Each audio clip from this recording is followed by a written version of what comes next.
Let's take a closer look at the kinds of foods that can either nourish or disrupt the gut microbiome. Because not all calories are equal when it comes to microbial health. Whole plant foods are the foundation. That includes vegetables, fruits, legumes, nuts, seeds, and whole grains. These provide fiber, polyphenol, and other compounds that your gut microbes thrive on. But it's not just about eating healthy. It's about diversity. The more different plant foods you include, the more species of microbes you feed. A helpful rule of thumb is to aim for 30 different plant foods per week. That might sound like a lot, but when you count herbs, spices, teas, and even different kinds of beans or grains, it becomes much more manageable. Polyphenol are another key group. These are antioxidant-rich compounds found in colorful plant foods like berries, red cabbage, olives, and dark chocolate, as well as in beverages like green tea and coffee. While your body absorbs some of them, many reach the colon where microbes break them down into metabolites that can lower inflammation and support gut health. So in a way, polyphenol are like indirect nutrition not just for you but for your microbiome. On the flip side, ultra-processed foods, those with added sugars, refined flours, emulsifiers, artificial sweeteners, and industrial seed oils, do the opposite. They don't nourish beneficial microbes.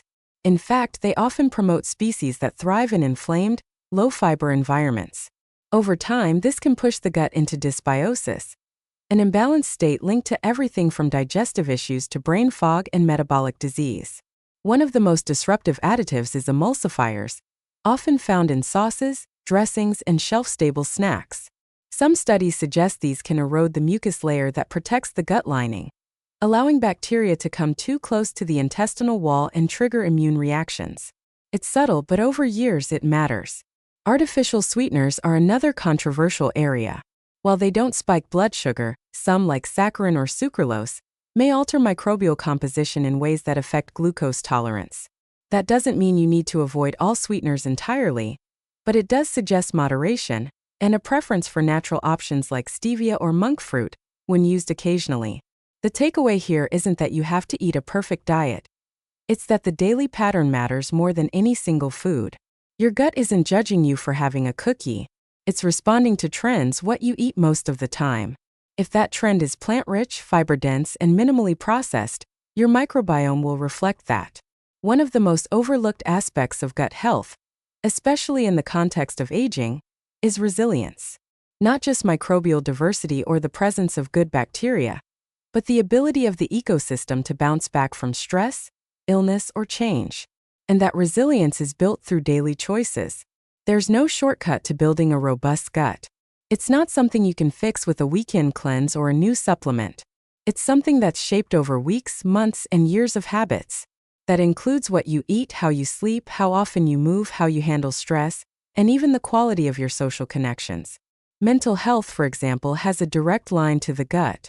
Chronic stress increases cortisol, which can change the gut barrier, alter microbial balance, and heighten inflammation. Practices like mindfulness, breathwork, time in nature, or even having meaningful conversations can all help regulate that stress response, and by extension, support the gut. Sleep also plays a key role.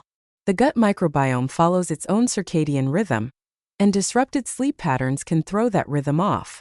Prioritizing consistent sleep, minimizing light exposure at night, and reducing stimulants like caffeine late in the day can all improve both sleep quality and microbial health.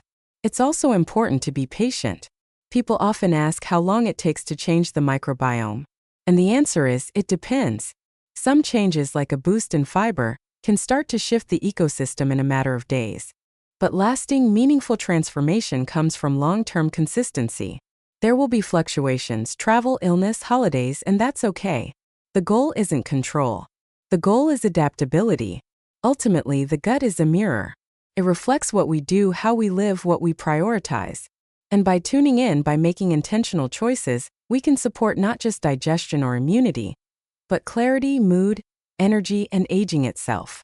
It's not about perfection. It's about momentum.